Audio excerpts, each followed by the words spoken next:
What is going on, everybody? It's your boy NothingButSkillz, and today we are going to be taking a look at my AR PvE build. Now, I use this in the raid. I use this just farming. It's a great build. I do use the Eagle Bearer, but if you don't have the Eagle Bearer, don't worry about it. My base damage on my Eagle Bearer on this build is 28.3k.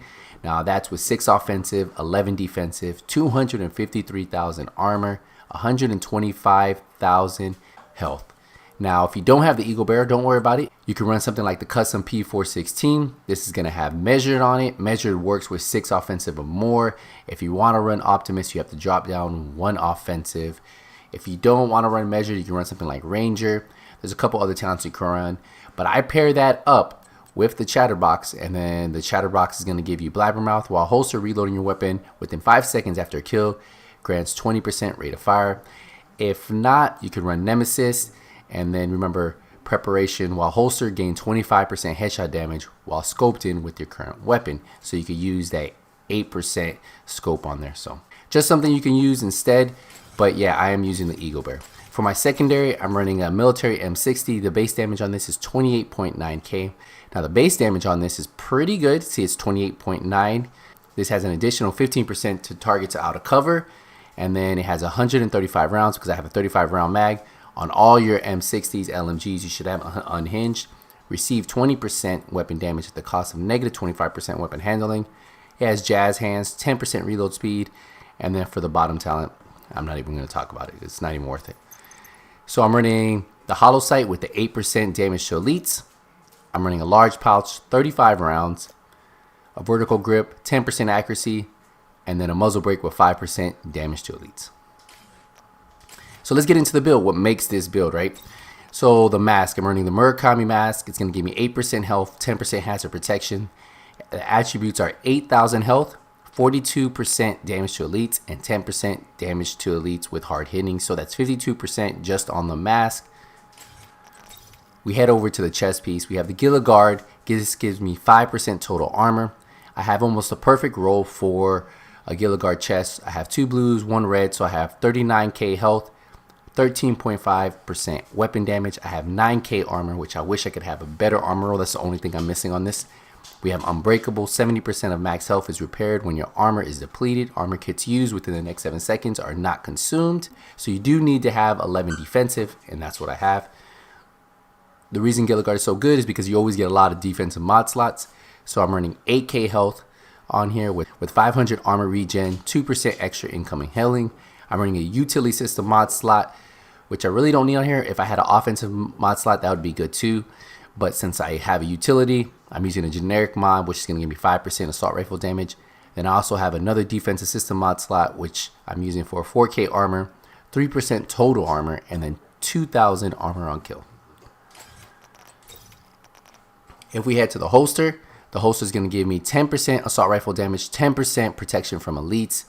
And then that I also have 11% critical hit chance on here. I have 22k health, and then I have 10% damage to elites.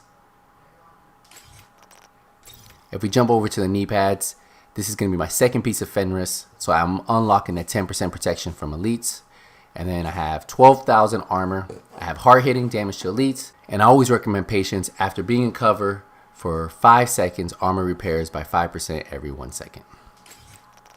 Now, if we go to the gloves are going to be the second piece of Murakami, so that's where I get that 10% hazard protection.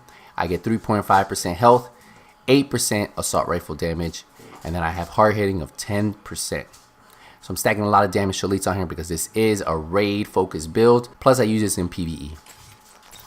Then for the backpack, I'm running the Badger Tough backpack. This has 7% damage to elites, so I don't need hard hitting talent, right? So that's why I chose to use a one-piece Badger Tough. This has health roll. This has 6.5% total armor. It has a weapon damage roll, 8.5%, and then it has armor of 11,000. So it's a really good roll. I wish I could get a Petrov backpack with probably 2 blues, 1 red, and then I can mix some things around, but then that would give me an additional 10% LMG damage. So it would improve my LMG damage as my secondary. So just small things I would change, but overall, I love the build. And then I have an offensive system mod slot that has 3% assault rifle, 3% LMG, and then 2% weapon damage. So I'm getting 5% extra on the AR and 5% extra on the LMG. And like I said, if you want to go to the Petrov, see, something like this would be good. Something that had hard hitting, I would get the 10% LMG damage. Plus, I would just need 2 blues and 1 red at least. Now, if we go into my stats, this is where you can see how impressive this build is. It has 21% crit chance, 40% crit damage, 55% headshot damage. It has 10% stability. Now it has all weapon damage of 24%, AR damage of 41%, and then it only has LMG damage bonus of 3%. That's why if I could get that Petrov piece, that'd be 13%. And you can already see that LMG is still hitting really hard, right? My damage to elites on my AR is 89%.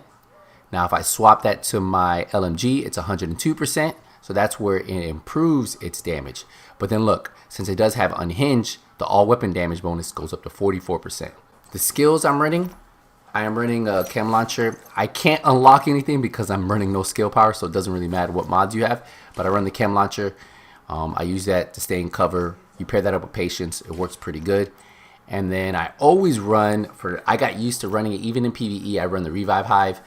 For the raid, always run the Revive Hive. But recently, when I do solo, I like running the Revive Hive just in case I do go down. I can just get picked up. So I personally like pairing this up with Survivalist.